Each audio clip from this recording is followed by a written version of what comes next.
Everyone, welcome to another mini blog. আমরা গেছিলাম হচ্ছে বিয়ে বাড়িতে। তো বিয়ে বাড়ি থেকে আসার সময় আমি একটা ভিডিও বানাচ্ছি। সেই ভিডিওটা হলো আজকে মাধ্যমিক পরীক্ষা শেষ।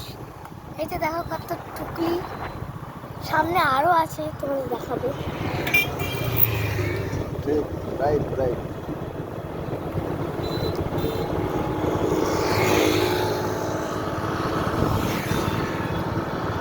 কত স্পিডে গাড়ি চালাচ্ছে। এই যে সাইডগুলোতে দেখতে পাচ্ছ,